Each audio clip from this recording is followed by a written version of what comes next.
Zane, what's going on, brother? Good, man. How you doing? Yeah, not too bad, not too bad.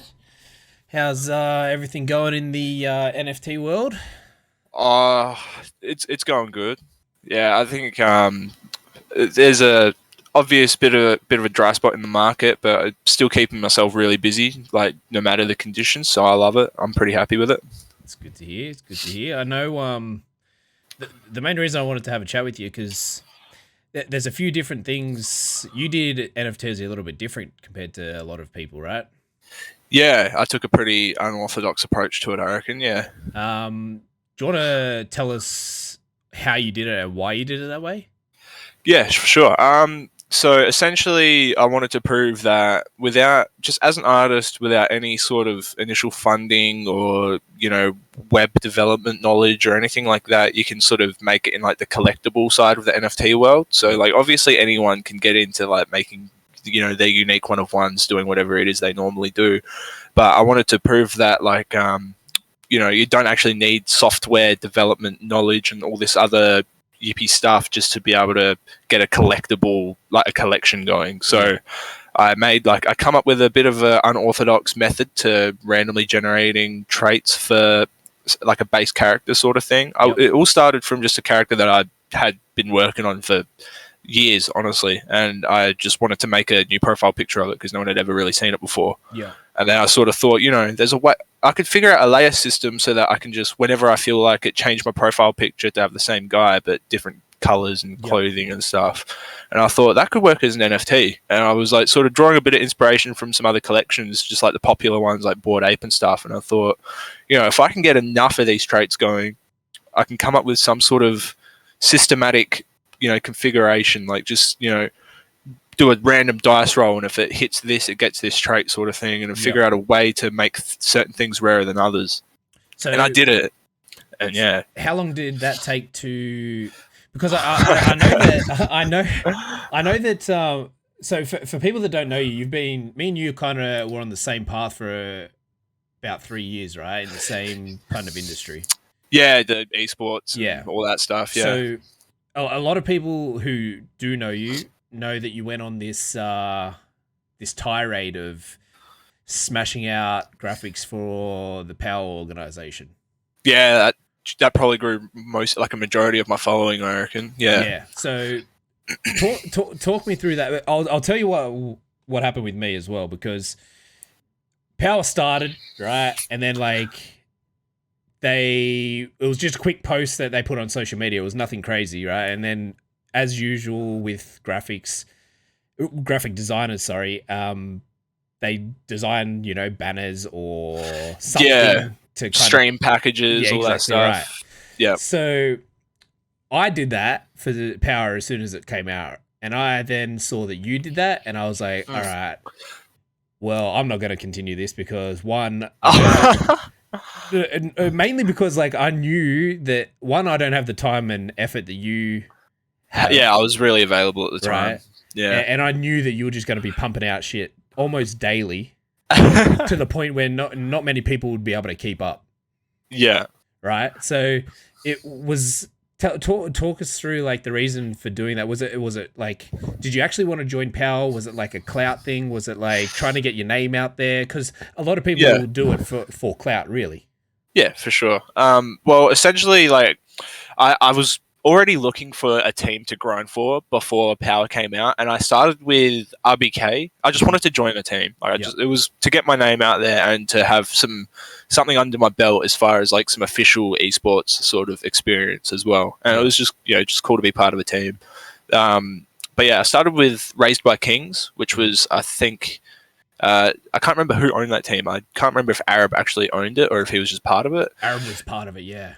Yeah, I can't remember who owned it, but it was. I'm not even sure it's a thing anymore. But I was grinding for that team at first, and I started with a couple. I did, I think, one stream package and then some headers, and then Power was announced, and I remember it was like the hugest thing at the moment, and I was like, I'd be stupid not to grind for it. Lachlan being Australian, like it's a pretty heavily Australian based org. Yeah, OCE at least. Yeah, and yeah, and I already had maybe 3 of the members following me at the time. I was like, okay, well, I know that I'll at least see the work. and I did. I really wanted to join Power, but I think it was pretty easy for me to pump out daily work because my only job I had at the time was at a vape store. And essentially, at that store, if there's no customers and everything's up to date and cleaned and stuff, I could just sit there and do whatever I wanted on the computer, which would be power designs and stuff like that. So I was just pumping shit out pretty much daily, if not like 4 or 5 times a week, sort of thing, like just as much as I could. And if I was doing something hectic, like a stream package or something, I'd just throw out like a thumbnail or something in the meantime until I could get it done. But yeah, it was originally it was for joining the team. And then I saw, I was getting a pretty good following from it. I was like, okay, well, this is going to keep me motivated to keep grinding and join the team. So even if I kept going, it wasn't a waste of time because I had already gotten my name out there from it, So it wasn't going to be like I just did that for no reason. Yeah, of course. So I had a reason to keep going regardless of the outcome sort of thing. But the goal was always to join the team. It didn't result in me joining the team, obviously, but that's, it was a bad thing. It felt bad at the time, but where I am now, I'm actually kind of stoked that I didn't end up getting on Power. Of course. I think where you are now kind of blows that out of proportion of what you probably would have, one, been making, and two, got your name out there. Yeah, for sure. Yeah. I agree with that.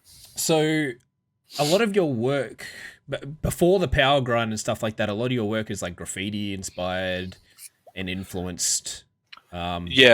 So when did like the whole graffiti stuff start for you?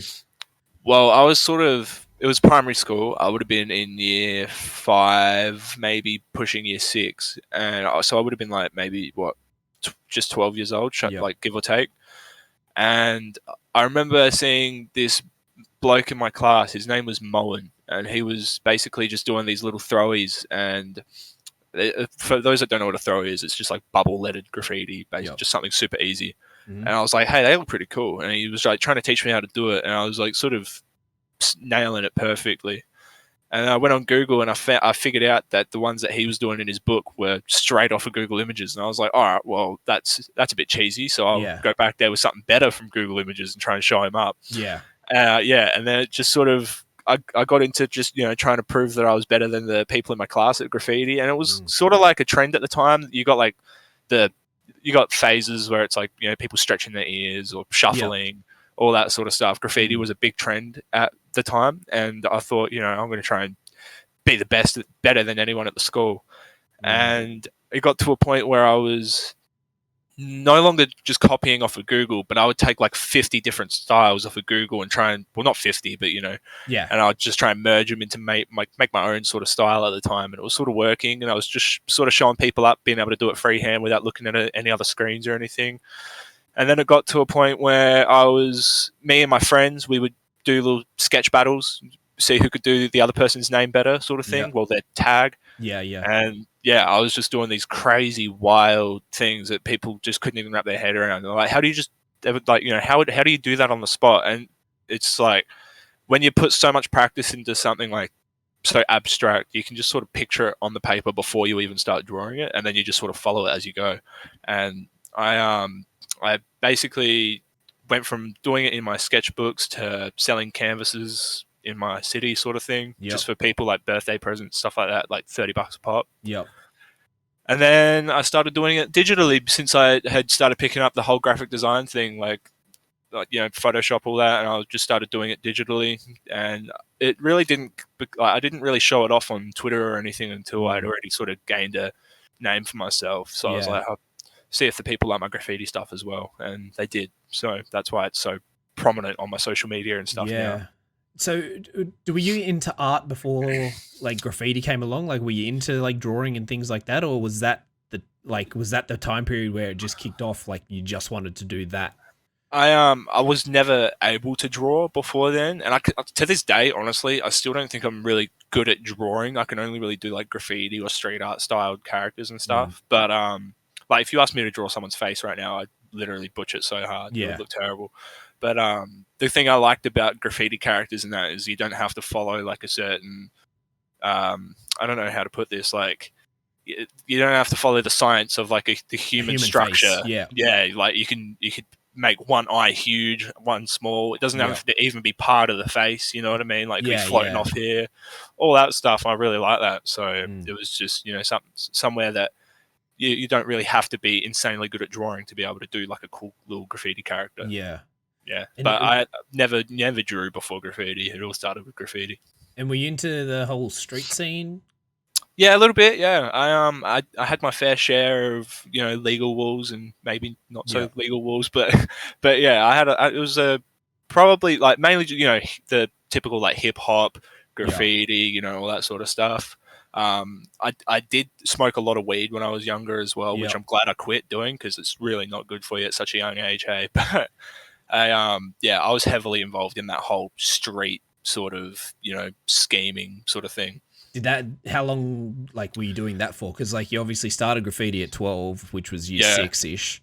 So I- like how long was the street, session of yours?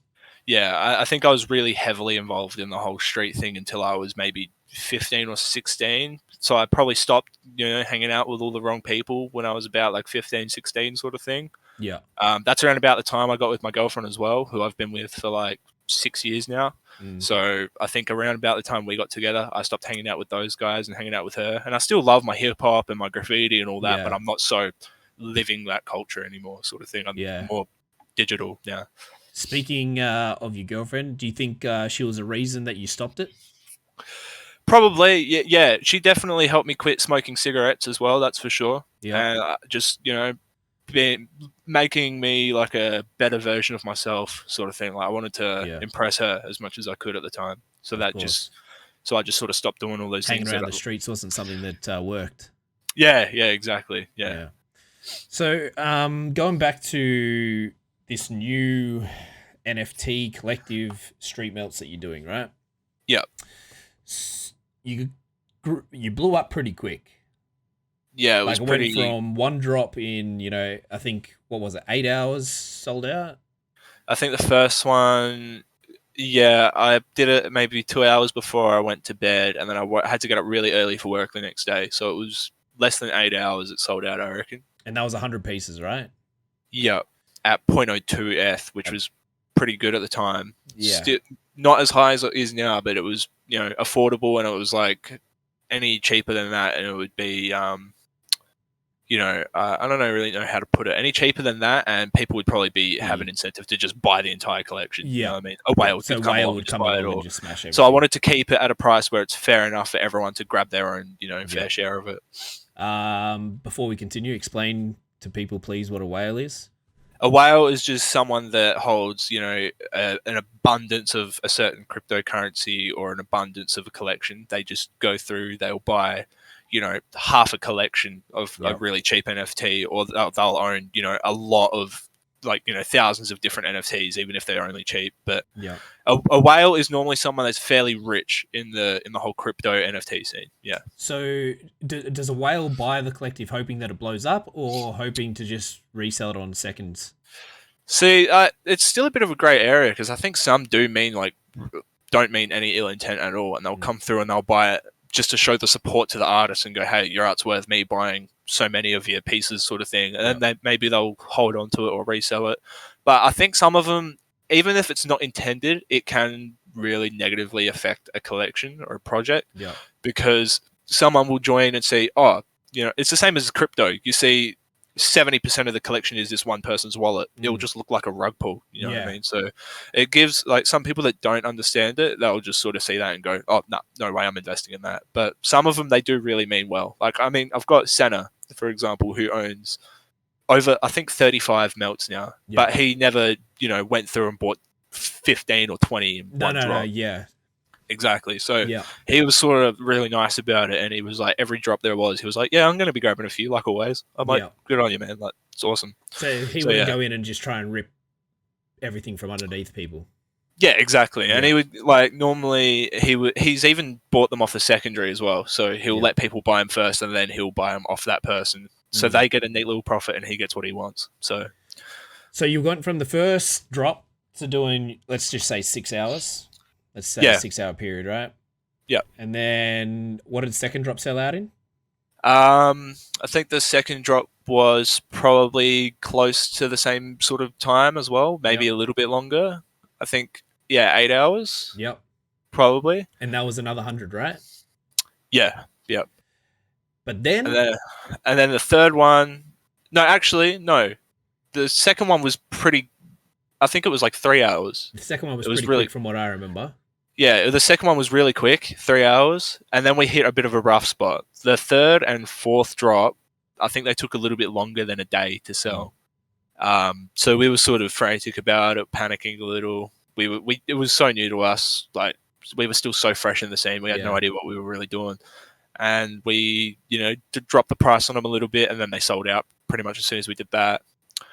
And then that's when we got to like the fifth, sixth, seventh drop where it got really hectic. That's when we had Llama supporting us and showing off the art and stuff like that. And I think the fifth drop was an hour. Mm-hmm. Sixth drop, 6 minutes. And then seventh drop, 6 minutes as well. Yep. Eighth drop, literally instantly. Yep. And then the last drop, the drop 9, that one is the one that's been stagnant because we're in a bear market. It's just flat out bear market. So we're lucky to have even sold any of them. Yeah. But so, yeah.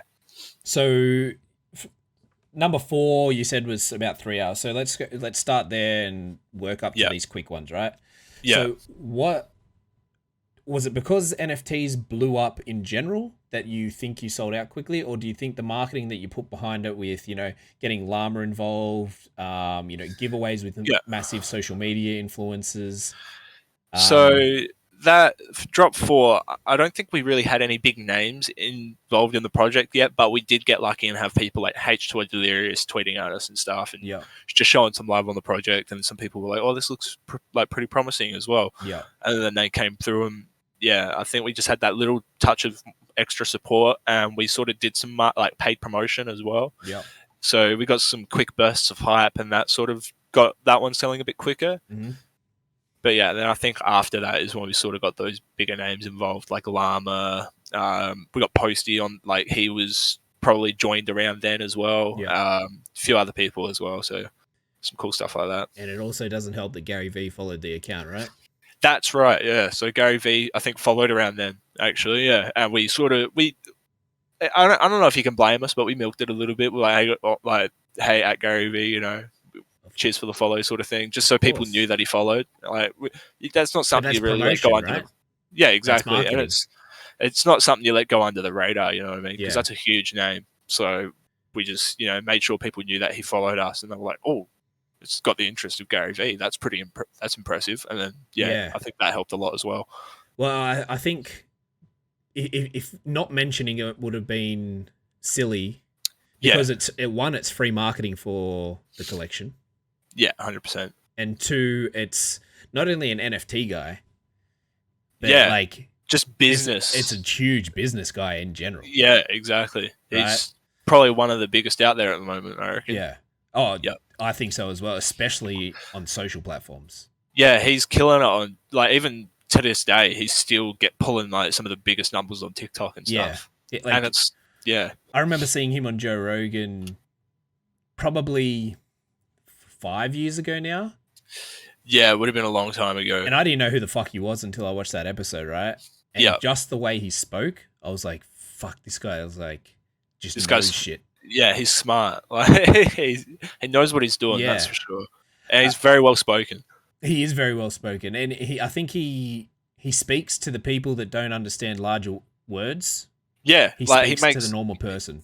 Yeah, he puts it in layman terms so everyone can understand it. And that's sort of what you need from a guy like that. So it's not like, it's the same sort of thing I did, you don't have to already be involved in that scene to be able to understand where he's getting from, like you could open up TikTok and be looking at, 1 minute, the most stupidest content ever, and then switch to that and it will still ring that same sort of bell. Yeah, exactly right. Exactly right.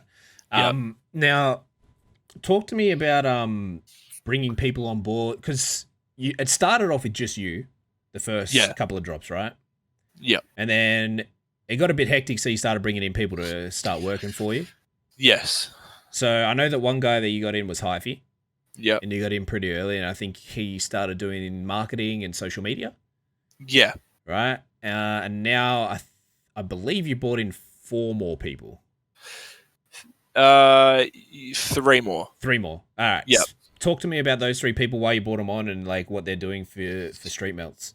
For sure. So yeah, it was originally just me, and then that's when the drop started selling out. Not expected at all. I just wanted to dip my feet in and see where I could go with it. Yep. And then it got to a point where I'm working with my dad, so I don't have the time to be able to rush home and mint everything because it's all manual at that time.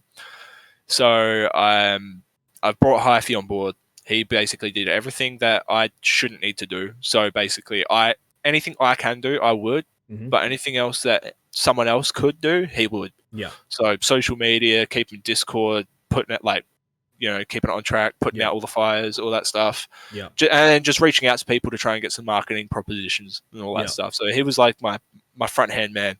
And then it got to a point where it was, me and him, we even with me quitting my full-time job and doing this, still racing against the clock to get shit done. Yeah. It was like, we need to get more people on board, man.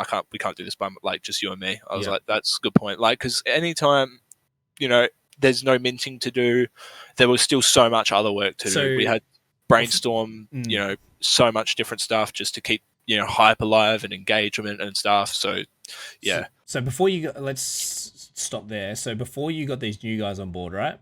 Yeah. So you were working with your dad, what? Early morning to afternoon? Yeah. What's a typical day? Typical day working for my dad would have been wake up at 3:30 a.m. Yep. Go to the shed, grab the truck, smash out the job. Yep. Usually it would be just the one job, and we would get home, 2 to 3 in the afternoon, or maybe so even almost a 10-hour shift, really, from when getting up to getting home. Yeah. So I get paid from when we get to the shed, Yep. and then when I get back to the shed in the afternoon. All right. So from shed to shed, it would normally be a good 10-hour shift, and that doesn't include traveling from the shed to home and back. So after that, you came home, and how many hours were you putting into street melts on top of that? After that, I'd be putting in, not because I was having to generate them and everything, like manually at the time. So I would have been putting pretty much until bedtime on, depending what day it is, because I would have a day for minting, a day for generating, day for minting, blah, blah, blah. Yeah. So as soon as I get home, I'm smashing it out. I'd go home, I'd go out in the kitchen, eat my dinner, have a shower, come back, keep doing it, and then I'd start falling asleep in my computer chair, and that's when I'd go to bed. And I would be getting fuck all sleep for my work the next day. I'd get maybe 3-4 hours sleep at most. And this is when you were doing drops every week or every 2 weeks? This was every week. Every week. Yep. So it was, I'd do the 10 hours with Dad. I'd get home 2-3 in the afternoon. If I'm unfortunate enough, we had a second job, I might get home like dinner time, like 5 or 6. Yeah. And then I'd smash it out for like another 7 hours or something, the whole street melts thing, until I'm half asleep and ready to go to bed. So because I did this myself as well on my project, I want to ask you something, right? I want you to explain it to the people. Mm-hmm. Tell people how ridiculously time-consuming so dumb manually minting is. I hate it. Per image. I'm so glad I don't have to do it anymore. So you would I won't include the whole generating process, because if you're lucky enough, you might have got someone to generate them using a script. But it would take maybe 5 minutes per image for me to generate. So that's just that aside. But minting itself, and you did 100 yeah. So 5 minutes times 100. Yeah, exactly. Yeah. So it's good. It would take me a minimum of like 4 hours to get a drop generated. Yeah. And then minting them alone, you would have to upload the image, you would have to title the image, you would have to display the properties of the image. So you would have to click add more, add the trait type, and then the trait value. So like clothing, purple hoodie. And you'd have to make sure you get it right for everyone. No spelling mistakes, no wrong capitals and stuff, because it's case sensitive, all that stupid shit. And then you would have to add the description as well for the image. So which would be, this is my project, blah, blah, blah. Yeah.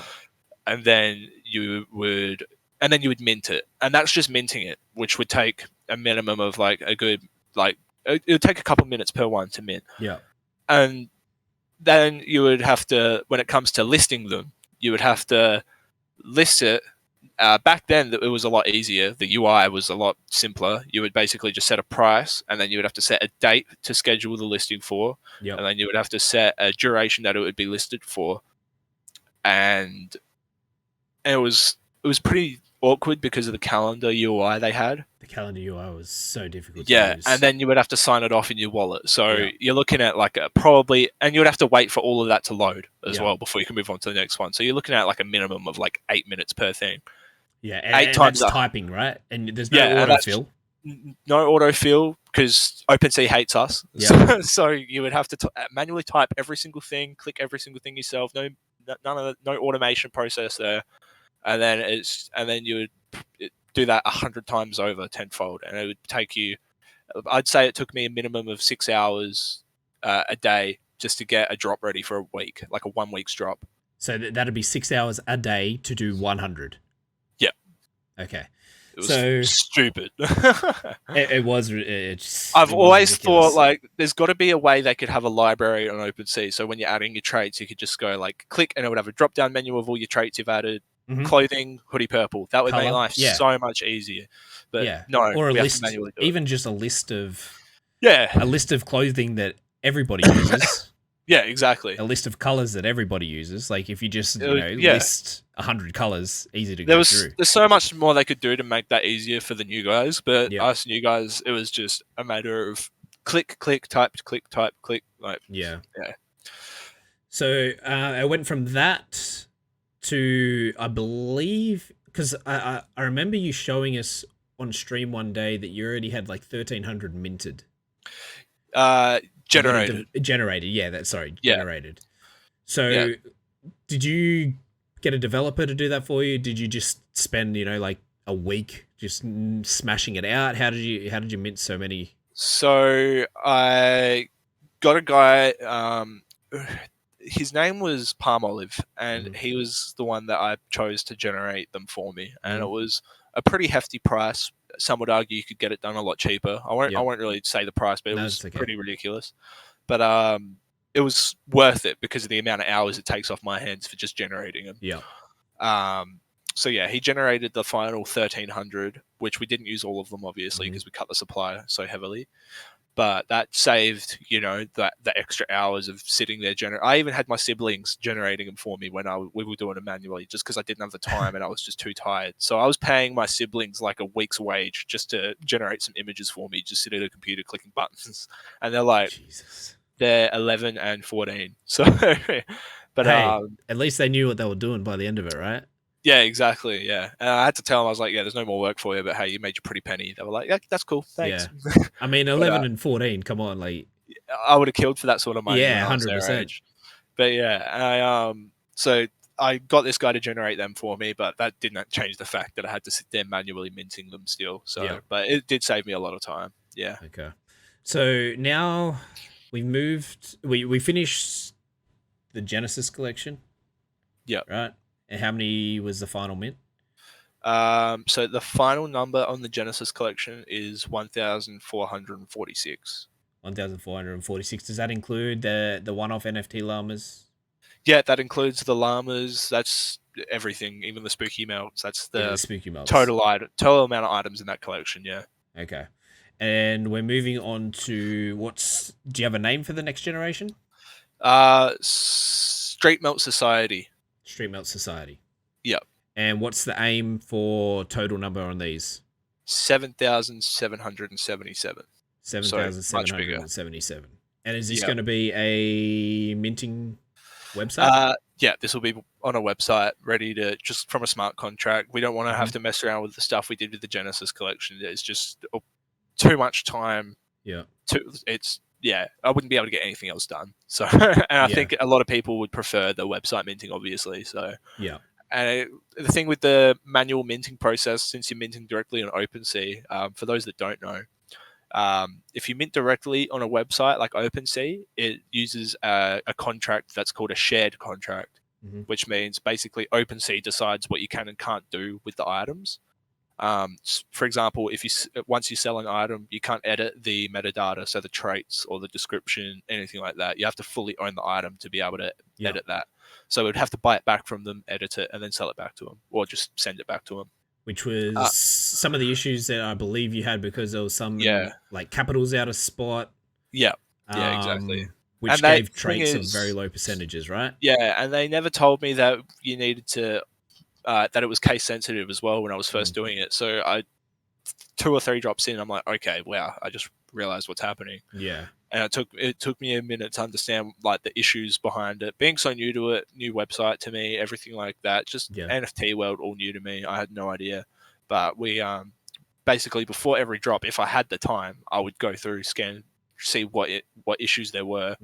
But I would still get people like even yourself, you, pre-depression, everyone just messaging me like, hey, just in case you didn't see it, here's a typo. I'm like, yep, cheers, fix it. But there was some that would just skim right under the radar for everyone because it would just be like a capital letter that was not meant to be, or a space bar if you add an extra space after a word at the end of it. Yeah, so heaps of issues there. They gave us manual editing like permissions, so I was able to go through and fix like a ton of the previous ones. But there's still some issues where it's like on the sidebar there would be traits from my second collection, the cans that we airdropped.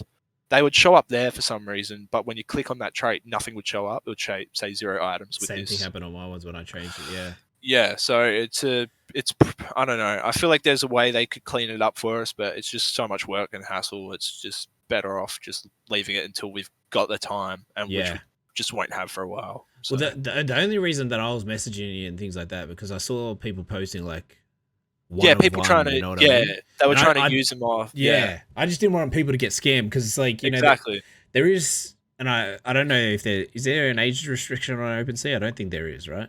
Not that I know of. You never get asked for ID or anything like that. So there was 15 and 16-year-olds buying the collection that I didn't want. Yeah, they would see it as a one-of-one credit cards.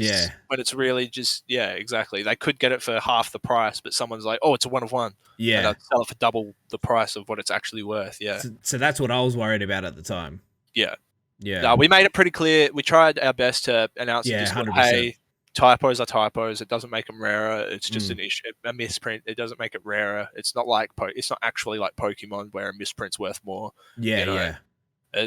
We'll be trying our best to get it fixed. So don't buy anything as a one-of-one just because it has a misspelled trait. You know what I mean? So, but it is what it is. You can't really stop everyone from doing that. No, of course not. Because they can just do it on a third-party app where you don't see it, like Twitter and things like that without being tagged, right? Yeah. Can you explain to people what rarities are in the NFT world? Yeah. So most traits, you'll have pretty much every collectible sort of item. It will work with traits. So things like different types of clothing, headwear, accessories, colors, all that stuff. Yep. The developers will intentionally make items rarer, so that they have a bit of a value behind them. Yep. So a black hoodie that might be 8% of the collection has a black hoodie on the item. Might be pretty common compared to a rainbow bombed like background or glitchy effect in that, which might have like a 1% existence in the collection. So you can see on OpenSea how rare something is by the percentage. So if it says 1%, that means 1% of the collection, like 1% of items in the collection have this trait. Yeah. Or 0.5%, that means like a very, very minuscule amount of items has this trait. So and normally lower rarity percentage is usually higher value. Yeah, exactly. So you'll see we have Celestials that have been sold for 0.5 ETH in the past, where some guy just wearing a hoodie with a mohawk might sell for 0.05. So there's definitely a value behind the rarer items. It's pretty similar to Pokemon in that aspect as well. The rarer ones are worth more. But yeah, the developers intentionally it's not just RNG. It's we intend to make specific things. So like when you went to your developer to do these not minting for you, the traits, did you give him your percentages so that he could make them on that percentage basis that you made? Yeah, so we had to sort of reformat it so it was a way that worked with his system he had, his code. But we went through the collection and went, hey, this one's already got this percentage rarity, so we want to sort of keep that at that percentage, and we would tell him the percentages we want for each individual trait, which is like 100 plus. So it was a lot of work, but he got it done pretty quick, like less than a week. And it took a few trial and errors. There were a few issues as well with the generation process, but we got around to it. And yeah, it's from manual to automatic. The only difference is some missing traits. So like cigarettes and blunts, we couldn't keep them in there because you would have to manually move them depending on the mouths. So we got rid of them. And the nurse mask, not actually sure why that one wasn't included, but it made it a lot rarer and people loved that. So that is what it is. But yeah, the whole process was pretty much the same for everyone. All right. So now you've brought on 3 new people. Yes. Right. So it went from you and then Hyphy doing the marketing and Twitter, like you said, and then these 3 new guys. What does their jobs entail in the new collection or the new, steps forward? So we've got Pre-Depression, who's been a mod since pretty much the first drop. He's just been helping out in the Discord and stuff, but then I learned that he has some experience in software development. And I sort of shot back and forth with him, hey man, do you know how to do a smart contract? For those that don't know what a smart contract is, it's basically what allows you to mint an NFT from your own website. So we can basically put a button on our website that says mint now, and then it would link to their MetaMask wallet. And then so it doesn't have to be directly on OpenSea. That way we can allow, items to be revealed after a certain amount of time after they sell out, or, whenever we decide to reveal them. But yeah, he was like, I'm not 100% sure, but I'll figure it out. And then he started his own collection, and he got back to me. He's like, hey man, I figured it out. I was like, cool. So we got him on board. He's been killing it so far. He's just been sort of developing he's built the main core of the smart contract, but he's developing some more things that we want to integrate, like an off-chain currency for Discord, like a point system, all that sort of stuff. So I'm really pleased with picking him up. Posty, he's basically like a marketing god. So we need marketing, obviously. We just basically, I think anyone in the community can agree that we're pretty like criminally under the radar at the moment. I agree, and that's what I was going to actually ask you about. And now that we're talking about the marketing, Posty, you got in for the marketing, and you said that Hyphy was doing it beforehand, or is doing as much as he can in yourself. You guys have been, I won't criticize, probably isn't the right word, but I think criticized might be the right word. Criticize, you think is the right word? Because in your Discord, people have been, I guess, upset with the lack of marketing going on in the project, and you guys have said from day one, it's like you don't see what's going on behind closed doors, right? Exactly, So do you want to talk to, first of all, do you clear the air? Because I know that there was marketing going on. Because me and Hyphy have spoken, because like I was talking to him about like who you guys have went through to kind of see who was dodgy and who wasn't dodgy that offered me stuff, right? So I messaged him and I was like, is this guy any good? And like Hyphy would be like, no, don't do that. So hit us up with like what's been going on behind closed doors. So in the early days, it was more just paid promotions sort of thing, getting people to tweet out a giveaway, sort of just big figures in the community. But then we slowly learned, we learned a little too late, I'd say, that really isn't the way to go, because it's, one, a lot of people are, I want to say, scummy about it. They want your money. They just want your money, and they'll do 20 different promos a day, and they're only in it for the bag. They're not interested in the project at all. So doing 20 different promotions a day, yours gets lost, right? Yeah, exactly. Well, not even just that, but it's just this guy, he doesn't actually he's not promoting it because he likes the project. He's just promoting it because he's getting paid. So it's just obvious at that point. But we would get the select few like Orangey, Esky, even though he does a lot of promotions, he's been genuinely interested in my project and he's bought some himself. So I was like, yeah, cool, we'll work something out. And he was just a homie, so he just helped out.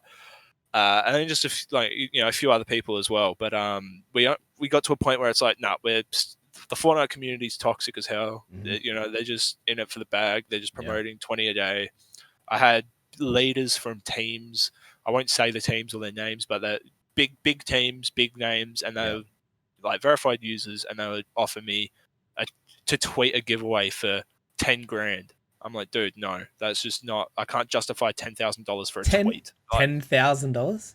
Yeah, $10,000 just for a tweet. Like, no long-term support or anything. Just don't tweet. mention the orgs or anything. But what type of followers are we talking about here? We're talking like 100,000 plus, like some really big names. So some big names, but still $10,000 is a lot to tweet. I'd say I even had offers like that from teams with like 50K, But besides the point, no matter how big you are, unless you're FaZe or 100 Thieves, nothing's gonna hit like that. No, $10,000 for a tweet is not worth it. You know what I mean? And they're just in it for, oh, I'm so exclusive. I'm like, yeah, you're exclusive because you're charging fucking 10 grand for a tweet.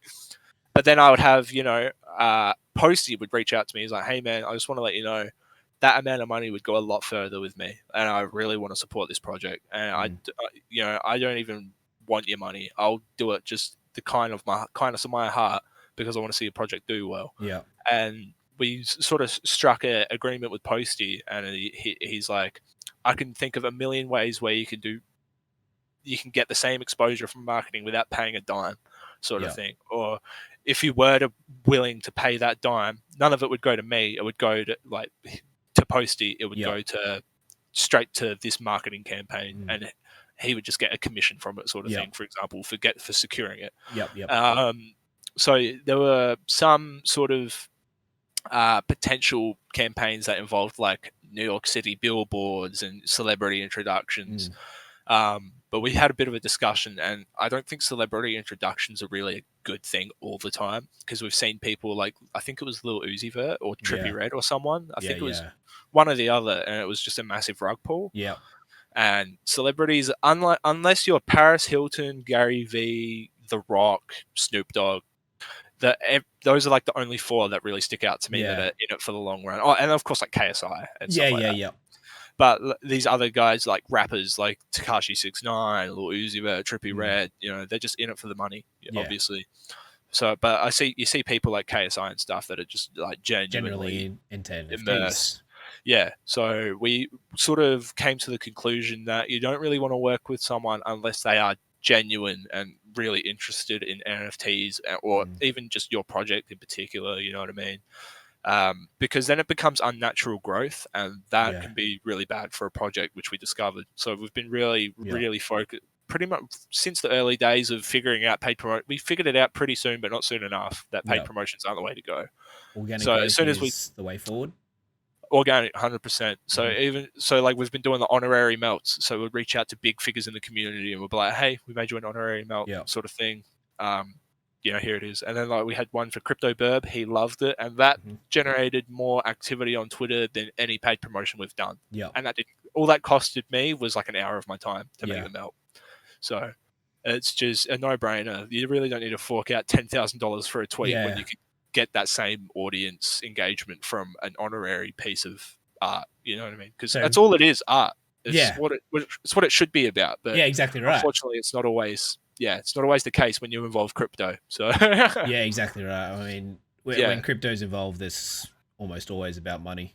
You can't blame people for trying to catch a bag, but it gets to a point where you cross a line. But there'll be people like even Cena, right? Yeah, he's got what? How many did you say he has? 35. Yeah, 35. So something like that. He probably genuinely does love the art, right? But he does. He's even said it since day one. He doesn't care if the project flops. He's got some genuinely cool art in his portfolio. His portfolio, right? But as always, and everybody, he hope it hits.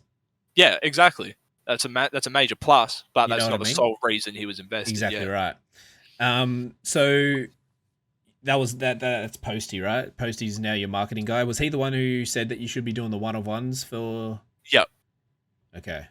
Yep. So he's got some phenomenal experience. He's shown us some of the stuff he's been involved in.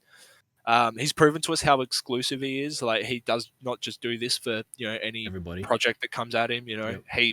I think this is the first time he's gotten properly involved and invested in a project like this. Yep. So we're like super honored to have him on board. Like, Yeah. he is a whiz. He's brought up like a lot of things that we needed to change, which we did. Mm-hmm. Just small things like in the Discord or just on the social Yep. media, how often we should be doing these certain things. Yep. And just scheduling everything so we're reaching the maximum audience we Yeah. can. So he sort of did some research into like who our main demographic is and where they're from. Yep. And we're like, okay, well, you need to really sort of focus on this sort of thing, and then the money can come after. But for now, you need to just make sure you're getting all this You need sort to of hit the right spots. Exactly, yeah. Yeah. And he's got like a Trello board. I don't know if you know what Trello is. It's basically just like a post-it board that keeps everything organized, like a to-do list, things that are done, things that are one step away from being done, why you can't quite do this just yet, Yep. all that sort of stuff. And then you assign those tasks to different people in the team. Like, he's a genius, man. I'm really glad we got him on board. That's good to hear for everyone involved in Streamlabs as well, I guess. Yeah, I think that brought a lot of closure to the community. We've got such a really smart, like, his head is really well screwed on just to have someone like that on the team. Yeah. And then number 3? Number 3 would be Zig. So after we picked up Posty, he said, hey, from a business point of view, I want you to be able to utilize your time like the most effectively. You know what I mean? And I don't want you to have to do all these day-to-day tasks like in Discord that someone else could do. And he was like, I've got a friend,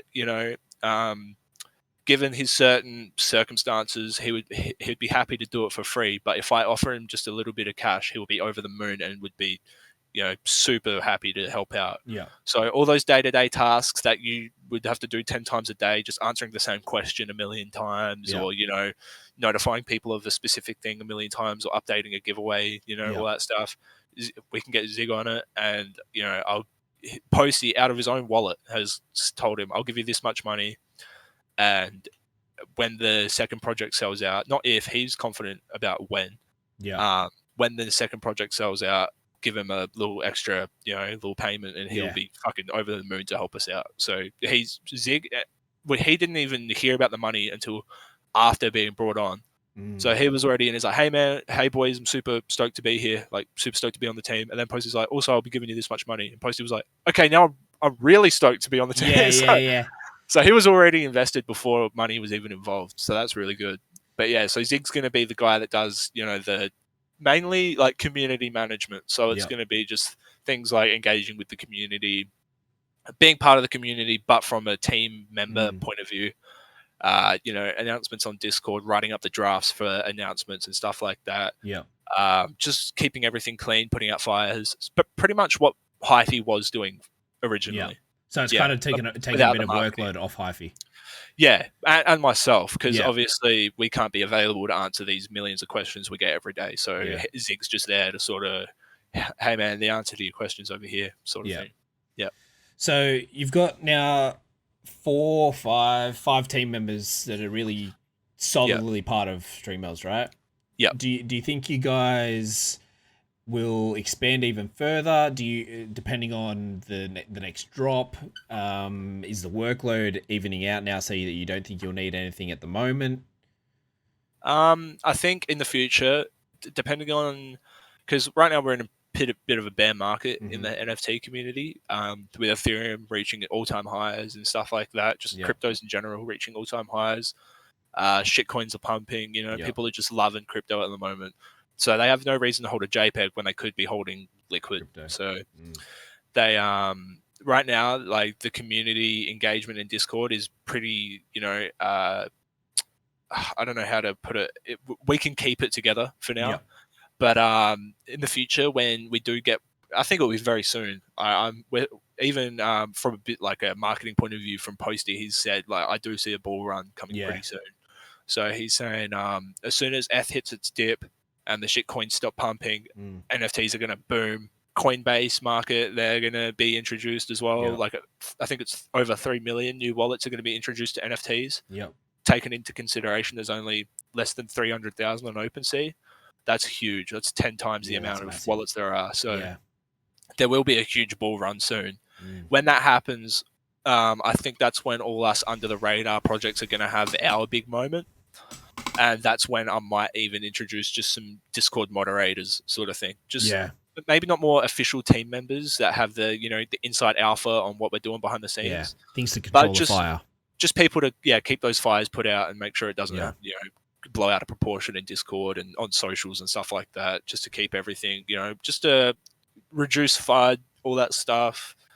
Just I think that's the only thing we'll do as far as expanding the team, because I think we've got pretty much what we need now. So now, apart from street melts, you do have other NFTs, right? Yeah, I do actually. Yeah. When they got released, like, they were pretty unique. Like, I didn't really see many other things like it at the time. Yeah. The way that you did it, the way you did it, ones, the 3D ones. Yeah, there was always 3D art out there, but the way you did the 3D art, because they weren't just a still 3D image. Yeah, no, they were animated, yeah. Yeah. So how can you tell us about those ones? I drew a little bit of inspiration from a couple artists. The main one being this guy whose name, I think it was 13, and he's actually the owner of a collectible that we've collaborated with recently, Cryptonauts. Yep. But he had some like pretty original one-of-ones. His story is pretty much the same as mine. I don't know about his whole life and everything, but started with those one-of-ones, now moved on to collectibles. But yeah, his one-of-ones were essentially like a statue of Lincoln, for example, with some graffiti on it, but it wasn't like full-blown animated like mine. Like fairly different, but just the whole thought of like some sort of sculpture being covered in graffiti, that sort of like sparked my attention, and that little like creative spark in my brain. And I went and sculpted a skull. It was pretty. A skull is probably one of the easier things to sculpt as far as like entry level sculpting goes. It's probably one of the first things you'll learn when you're trying to do 3D modeling or just sculpting in general in a program like Blender. It doesn't involve any crazy texturing, which is probably the hardest thing to learn. It's just a matter of, get a reference on your screen and just try and follow it as well as you can. So I got that skull going, and then I thought, I'm going to change it up so it's just not any normal skull. And I had all those cool like extrusions coming from it and stuff like that. And I basically it was a way for me to teach myself Blender. So just a way to teach myself 3D in general, which I haven't done in like months since doing the collectible stuff. But I got through the whole texture painting process, so graffitiing the actual model itself, and then I found unique ways to animate it. So it might be like that liquid sim that sort of pours over the head and then freezes and shatters, all that sort of stuff. Just different ways to teach myself 3D art. And I thought, I'll make it an NFT just to sort of pinpoint my progress as I learn. And that's where they sort of took their place in my journey. And you released 4 of those, right? I think there was more than 4. I want to say 7. 7 released? Yeah, I think. Okay. I could literally check right now, but I think I've sold 3 of them. You've sold 3? Yeah, no, I think there was less skulls. There was 5 or 6 of those skulls, but there was a couple other photo manipulation pieces I did. Yeah. I do remember that first photo manipulation because you did a speedrun video on it, right? Yeah, the Anything You Want. And it was like a kid standing there with a VR headset on, and it was like a city street, like a main street for a city. And then there was like a dinosaur and a mockingbird and like this big statue at the end, like waving his arm, and space and planets and stuff. Just my idea behind it was like just some crazy sort of like metaverse, since that's the whole NFT thing, the metaverse. And it was like he's now in a world where he can do whatever he wants, manifest anything he wants. So there's dinosaurs walking through the city with planets aligning right behind this big statue of David and all this crazy shit. Yeah, because I remember watching that video, I just thought, fuck it. It reminded me how much I love art. Yeah. Because like photo manips were like one of the first things that I started. Yeah, it's some of my favorite stuff to do even to this day. I just never got the time anymore. Yeah, that's just the reason I don't do it. I've gone away from that because it's so time consuming. But like, it was one of the thing that like really Yeah. like took me away to a place where I felt like a kid again, creating something from Ex- scratch. yeah, like just like when you're a kid and you would draw, you know, a dinosaur with your family in front of it, and then Yeah. like like the sun in the corner, and just, you know, whatever you wanted, you could just put on a piece of paper. But now you can make it look really realistic. It's like the thought of, yeah, just being able to make whatever you want, like anything you could think of, like a turtle with its that shoots flames, you know, and Yeah. it's the size of, you know, the bloody Mount Everest, you Yeah. know, and you can just make that look realistic through Exactly right. It's Photoshop, just and I love it. yeah, it's just always been one of the things that's always made me think about being a kid again, and Yeah, leaving my own world yeah, almost. exactly, yeah. Now you got merch out at the moment, correct? I do. Yep, I'm taking some Explain the pre-orders. benefits of one, being able to buy merch in general. I think anyone can buy it, correct? Yeah, this pre-sale drop we've done, Yep. it's public, but there are Mhm. some sort of benefits to getting it cheaper than the rest of the public. Explain Yeah. the benefits. So if you own a street melt, just one street melt is all you need. You get 10% off. Mm-hmm. So that's simple. If you own five or more street melts, Yep. you'd get half price on a Yep. hoodie, so 50% off. And if you're someone crazy like Senna or some other guys as well, Mm-hmm. you would get 100% off, and you would just pay shipping. Cool. But if you're just part of the general public and you're not into NFTs, you can just buy them for the full price. But yeah, we just wanted to reward those guys that own the melts to, you know, get some even small to some crazy discounts. Where do they get them? Straightmelts.com, and there is a shop button on the homepage. Awesome. I know you're a busy ass man, so I'm not going to keep you much longer. That's cool. Fire out all your socials, where they can find you, Street Melts, OpenSea, all that type of shit, so that people can find you. For sure. We'll wrap it up for you, brother. Too easy, man. So my personal socials that I'm most active on would just be Twitter, which is it's on the overlay there, Zhaine DZN.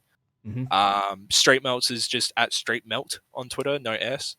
And then we've got our website, we've got Instagram, which is Street Melts. We've pretty much got our own handle and everything. So TikTok, Instagram, just Street Melts. There's a Discord on the website as well, straightmelts.com. Yep. And that's where you can get the merch as well. And they can get to the OpenSea through streetmelts.com? Yes. Yeah. They can get the OpenSea link from a button at the top of the homepage on the website. Beautiful. And check out Hyphy and Posty and stuff as well. So you got Posty XBT on Twitter, and you got Hyphy, which is Hyphy Oz. Yep. Those guys, without them, I don't know where I'd be. So got to give them the love. Check out everyone that helped you out. Yeah, exactly. I love that you're still shouting out people that are helping you, man. I have to. I love it. I'd be up to my neck in work. I wouldn't even be able to get on this podcast if it weren't for them. So. Oh, well. Hey, man, I appreciate you coming on, and hoping everything goes well in the next drop. When's the next drop going live? Any idea? So we're going to wait until there's a bit of a recovery in the market, but we're hoping either late November, early December. But we can't officially do a date. Yeah. No official date. All right. Well, everybody join the Discord. Go through the socials there to get yourself in, so you know when everything's dropping. Get involved in it, Zhaine. I appreciate you coming on, man. Thanks for having me, man. It's been a pleasure. No worries. Thanks very much, brother. Thank you. Peace out. Peace.